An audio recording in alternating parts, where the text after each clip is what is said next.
आंबेडकरांचा पुतळा होता, पण जो पुतळा बनवलेला आहे बाबासाहेब आंबेडकरांच्या हातामध्ये आहे संविधान. बाबासाहेब आंबेडकरांच्या हातामध्ये आहे संविधान, म्हणूनच मला मिळालेला आहे मंत्रिपदाचा मान. एक तर पुतळा अत्यंत सुंदर आहे.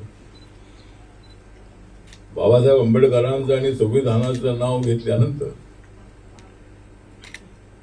डॉक्टर राजेंद्र प्रसाद यांच्या अध्यक्षतेखाली संविधान सभा होती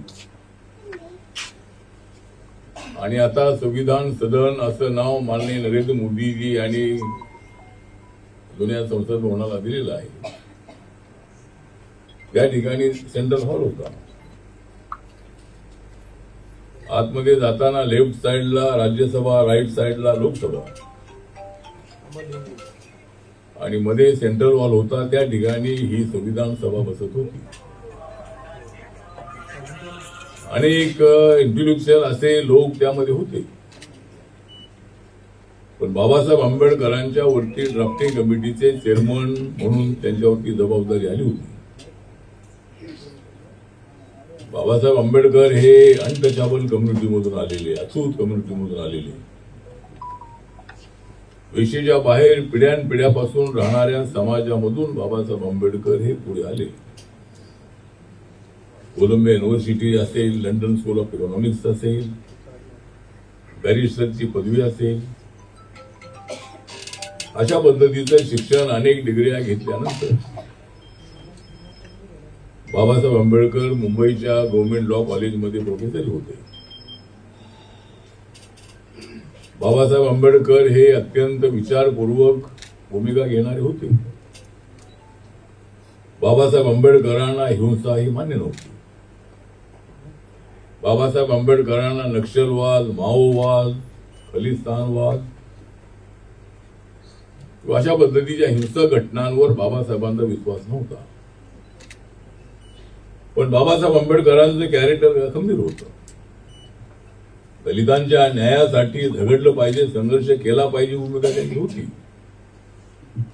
पण तो संघर्ष हा डेमोक्रेटिक संघर्ष असला पाहिजे. तो संघर्ष व्हायलन्सचा संघर्ष असता कामा नये. आणि बाबासाहेब आंबेडकर नेहमी म्हणायचे की आपला समाज फार छोटा समाज आहे. गावागावामध्ये महार समाज जो आहे किंवा दलित समाज जो आहे त्याची संख्या गावापेक्षा 10-20% कमी असते.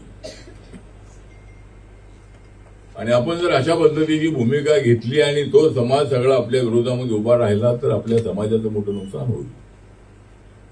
म्हणून पावलं टाकताना जपून पावलं टाकली पाहिजे. कोणत्या वेळेला काय करायचं हे आपण ठरवलं पाहिजे. आणि त्यामुळे एक दलित पॅन्थर नावाचं एक संघटन केदारीजी या महाराष्ट्रामध्ये उभं राहिलं. अमेरिकेमध्ये ब्लॅक पॅन्थर आहे. अशाच पद्धतीनं दलितांच्या न्यायासाठी संघर्ष करणारं मिलिटंट अशा पद्धतीचं दलित पॅन्थर संघटन उभं राहिलं. आणि त्या संघटनेला अनेक आमच्या शेड्यूल कास्ट मधल्या अनेक कर्मचाऱ्यांनी, अधिकाऱ्यांनी आम्हाला अत्यंत चांगली मदत केलेली आहे. एवढंच नव्हे तर ही सामाजिक संघटना असल्यामुळं अनेक लोक, बाळ गरुड जो आमचा आहे हा तुमच्या IIT मध्ये होता, पण तो आमच्या पॅन्थरमध्ये होता. अविनाश माथेकर आलेले आहे, ते सुद्धा रिझर्व्ह बँकेमध्ये काम करत होते, ते दलित पॅन्थरमध्ये होते. भाई संगारे BPT मध्ये काम करत होते, ते दलित पॅन्थरमध्ये होते. जवी पवार हे बँक ऑफ इंडियामध्ये काम करत होते, ते आमच्या सोबत ते पॅन्थरमध्ये होते. राजा ढाले हे सुद्धा नोकरी करत होते. अशा पद्धतीनं अनेक लोक यामध्ये होते. तर एक जर बाबासाहेब आंबेडकरांचं नाव घेतल्यानंतर समानता, बंधुता आणि न्याय, सामाजिक न्याय बरोबर आर्थिक न्याय, शैक्षणिक न्याय, आणि कदाचित बाबासाहेब आंबेडकरांनी रिझर्वेशनसाठी संघर्ष केला नसता तर कदाचित हे चित्र आम्हाला दिसलं नसतं. अनेक ठिकाणी आमचे SC/ST असोसिएशन आहे. IIT Bombay SC/ST employees welfare association जे आहे यांचा सातत्यानं आम्हाला घटनेनं दिलेला जो अधिकार आहे किंवा जे आमचं रिझर्वेशन आहे ते भरलं पाहिजे, आम्हाला प्रमोशन मिळालं पाहिजे, यासाठी आम्ही आवाज उठवत असतो. तो आवाज उठवत असताना जनरल कॅटेगरीवरती अन्याय होऊ नये ही भूमिका आमची असते. आमची भूमिका ही असते की आमचा वाटा आम्हाला द्या, त्यांचा वाटा त्यांना द्या. त्यांच्या वाट्यामध्ये वाटेकरी होण्याची आमची भूमिका अजिबात नाही. तर आम्हाला संविधानानं दिलेलं जे 15% आरक्षण आहे, आदिवासींना दिलेलं 7.5% आरक्षण आहे आणि ओबीसीना दिलेलं 27% आरक्षण जे आहे, आणि आता मी सातत्यानं मागणी करत होतो. दलित पॅंथर ऑफ इंडियाच्या काळापासून माझी मागणी अशी होती की SC, ST आणि ओबीसी SC, ST आणि ओबीसीना जे आरक्षण मिळते, तर शेड्यूल कास्टचं पॉप्युलेशन 2011 प्रमाणे 16.6% आहे. ट्रायबलचं पॉप्युलेशन 8.4% आहे. हे दोघांचं मिळून पॉप्युलेशन आहे 25%. आणि कालेलकर कमिशनच्या अभ्यासाप्रमाणे या देशामध्ये 52% ओबीसी आहेत असं त्यांचं म्हणणं होतं. आता माननीय नरेंद्र मोदीजींनी जातीच्या आधारावर सेन्सस घेण्याचा निर्णय घेतलेला आहे. पूर्वीच्या काळामध्ये अनेक वेळेला मागणी होऊन तो काही निर्णय झाला नव्हता, पण नरेंद्र मोदींच्या काळामध्ये अनेक महत्वाचे निर्णय झालेले आहेत. महिलांना आरक्षण देण्याचा निर्णय झालेला आहे, 33% महिलांना आरक्षण. आणि बाबासाहेब आंबेडकरांनी तर हिंदू कोड बिल ते लॉ मिनिस्टर असताना संसदेमध्ये आणलं होतं, आणि त्यावेळेला सगळ्या पक्षाच्या खासदारांनी त्याचा विरोध केलेला होता की महिलांना आरक्षण देता कामा नये, महिलांनी घराच्या बाहेर येता कामा नये, महिलांनी घरामध्येच राहिलं पाहिजे. तर बाबासाहेब आंबेडकरांचं हेच मत होतं की महिलांना समान हक्क मिळाला पाहिजे. आणि म्हणून महिलांच्या न्यायासाठी मग त्या हिंदू महिला असतील, मुस्लिम असतील, शीख असतील, ख्रिश्चन असतील, बुद्धिस्ट असतील, जैन असतील, पारशी असतील, लिंगायत असतील, या देशामध्ये ज्या जाती आहेत या सर्व जातीमधल्या महिलांना आरक्षण लोकसभेमध्ये, विधानसभेमध्ये, लोकल बॉडीजमध्ये मिळालं पाहिजे ही भूमिका त्यांची होती. प्रॉपर्टीमध्ये समान हक्क असला पाहिजे ही भूमिका होती. आता अलीकडे नवीन नवीन बदल झालेले आहेत, कायदे झालेले आहेत. नवऱ्याच्या प्रॉपर्टीमध्ये आता पत्नीला त्यामध्ये वाटा आहे. त्यानंतर लोकल बॉडीजमध्ये 50% आरक्षण आहे. आणि अलीकडे आपण टीव्हीवरती वगैरे पाहिलं असेल की महिला त्या ठिकाणी आपली बाजू खंबीरपणे मांडत असतात. विधानसभेमध्ये, लोकसभेमध्ये, जिल्हा परिषदेमध्ये, पंचायत समितीमध्ये, नगरपालिकेमध्ये बोलत असताना महिला अत्यंत ऍक्टिव्ह आहेत. त्यामुळे बाबासाहेब आंबेडकरांचं महिलांना न्याय दिलाच पाहिजे या भूमिकेची ते होते, आणि ते हिंदू कोड बिल पास झालं नाही म्हणून बाबासाहेब आंबेडकरांनी लॉ मंत्रिपदाचा राजीनामा दिला होता. तर महिलांच्या बाजूने बाबासाहेब आंबेडकर होते. बाबासाहेब आंबेडकर हे सर्व जातीच्या लोकांना न्याय मिळाला पाहिजे म्हणूनच त्यांनी समता ही भूमिका त्या ठिकाणी मांडली.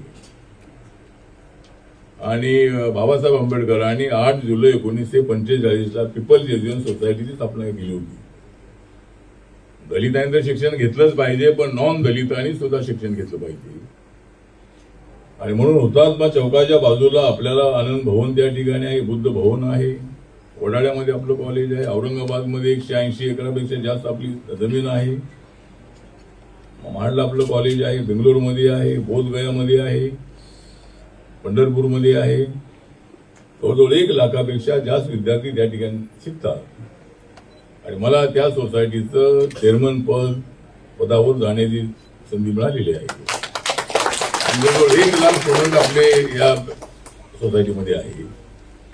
आणि बाबासाहेबांनी ट्रस्टी बनवले होते, त्याच्यामध्ये 11 ट्रस्टीमध्ये 7% जे ट्रस्टी आहेत ते SCचे आणि 4 ट्रस्टी नॉन दलित, अशा पद्धतीचे सुरुवातीपासून.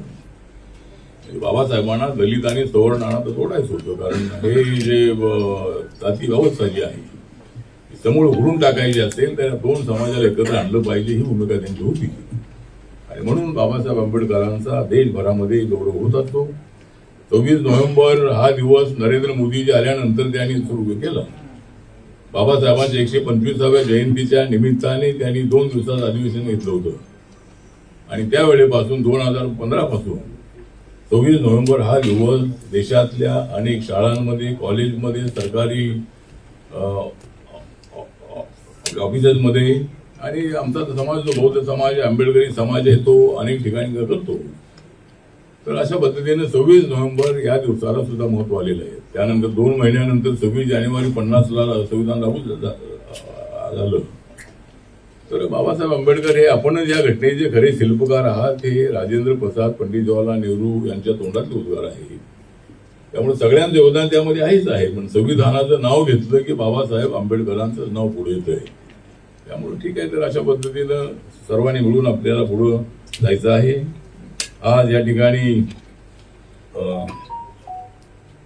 के.व्ही. कृष्णा राव हे माजी डायरेक्टर आहेत, ते इथे उपस्थित आहेत. श्री गणेश बोरखडेजी इथले रजिस्ट्रार आहेत.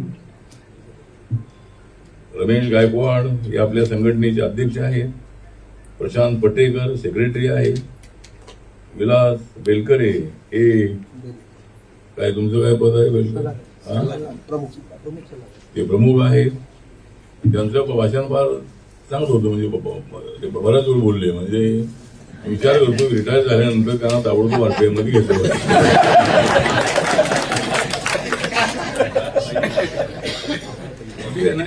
चांगलं बोलले. आपली भूमिका जी त्यांनी मांडली ते या ठिकाणी उपस्थित आहे.